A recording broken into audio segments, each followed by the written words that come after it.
নমস্কাৰ আশা কৰো আপোনালোক সকলো ভালে আছে আৰু আজি বৰষুণৰ বতৰ মই এখন কিতাপ পঢ়ি আছিলো ভাবিলো আপোনালোকৰ লগত শেয়াৰ কৰো কিতাপখনৰ নাম হ'ল লাভ এ লিটল ষ্ট্ৰংগাৰ এই কিতাপখন মই অলৰেডি পঢ়া শেষ হৈছে কিন্তু মাজে মাজে মই এইখন কিতাপ পঢ়ো আৰু এইখন লিখিছে প্ৰীতি সেনয় আৰু যি সকলে জানে একচুয়ালি মোক এগৰাকী ফ্ৰেণ্ডে মোক ৰিকমেন্ড কৰিছিল এইখন কিতাপ আৰু মোৰ খুব ভাল লাগিছে আৰু ভাবিলো ইয়াতে মোৰ তিনিটা কথা বহুত ভাল লাগিছে এইখন কিতাপৰ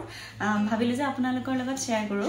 আৰু অথৰ গৰাকীয়ে 51টা বস্তু তেওঁ আজিলৈকে মানে ৰিয়েলাইজ কৰিছে জীৱনত আৰু তেওঁ ৰিয়েল লাইফত যিবোৰ ঘটনা হৈ থাকে সেই ঘটনাখিনিৰ পৰা কি মৰেলিটি পালে সেই বস্তুখিনিৰ ওপৰতে এই কিতাপখন আৰু মোৰ তিনিটা বস্তু খুব ভাল লাগিছে আৰু ভাবিলো আপোনালোকৰ লগত শেয়াৰ কৰো আৰু যদি আপোনালোকৰ ভাল লাগে তেনেহলে আপোনাৰ ভাল লগা মানুহখিনিৰ লগত আপুনি শেয়াৰ কৰি দিব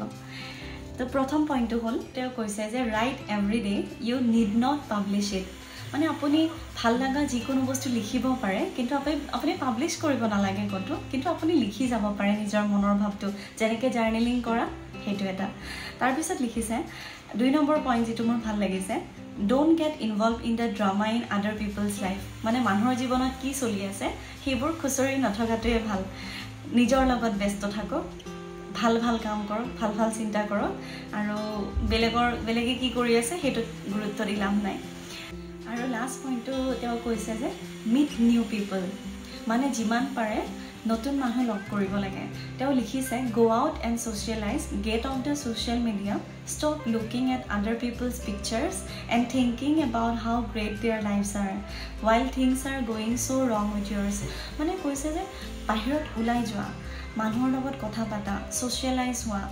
বেলেগ ছ'চিয়েল মিডিয়াৰ পৰা অকণমান বাহিৰত যোৱা কাৰণ ছ'চিয়েল মিডিয়াত এভৰিৱান ইজ হেপী সকলো সুখী আছে ছ'চিয়েল মিডিয়া চালে আপোনাৰ লাগিব কি অমুকৰ জীৱনটো ইমান ধুনীয়া বেলেগ মানুহৰ জীৱনটো কিমান ধুনীয়া মোৰটো তেনেকুৱা কম্পেৰিজন এটা আহে তো যিমান পাৰে তেওঁ লিখিছে যে if you have a chance to meet a new people then grab it যদি আপুনি নতুন মানুহ লগ পোৱাৰ চান্স পাইছে তেনেহ'লে লওক মানুহটোৰ পৰা কিবা শিকক আপুনিও নিজৰ চিন্তাধাৰাবোৰ তেওঁৰ লগত এক্সচেঞ্জ কৰক কিমান ভাৱধাৰাবোৰ যেতিয়া আমি এক্সচেঞ্জ কৰোঁ আমি যদি ৰাইট চাইডে জীৱনটো চাই আছিলোঁ আমি ভাবিছোঁ কি লাইফটো দেখোন এনেকুৱাই হয় কিন্তু কোনোবা এজন মানুহৰ পাৰ্চপেক্টিভটো জীৱনৰ প্ৰতি ইমান বেলেগ হ'ব পাৰে যে আপুনি লেফ্ট চাইডে চালে গম পাব যে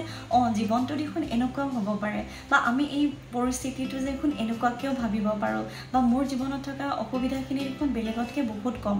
মানুহৰ লগত কথা পাতিলেহে গম পায় মানুহৰ জীৱনত মানে মানুহে জীৱনটো কেনেকৈ চায় তো আমি সেই ভাল ভাল বস্তুবোৰ শিকিব নোৱাৰোঁনে আৰু মোৰ এই তিনিটা কথা খুব ভাল লাগিলে আৰু ইয়াতে কিন্তু 51টা আছে পইণ্টছ যিটো মই আপোনালোকৰ লগত মাজে মাজে শ্বেয়াৰ কৰিম কিন্তু এই তিনিটা কথা মোৰ খুব ভাল লাগিছে যদিহে আপুনি ভাল পাইছে তেনেহ'লে লাইক এটা কৰি দিব থেংক ইউ ছ' মাছ ভালে থাকিব